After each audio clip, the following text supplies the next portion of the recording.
You ask Tiger to calculate. This deals with linear inequalities with one unknown.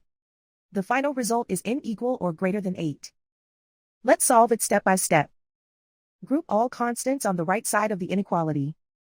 Add 4 to both sides.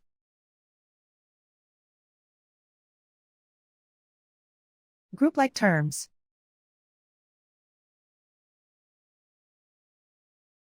Simplify the arithmetic.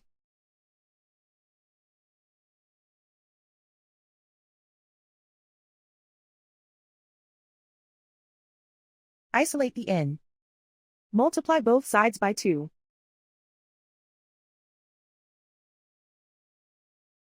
Group like terms.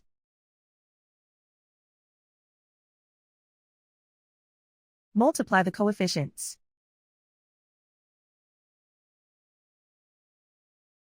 Simplify the fraction.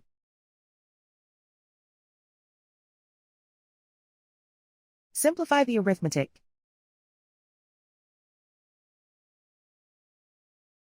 Plot the solution on a coordinate grid.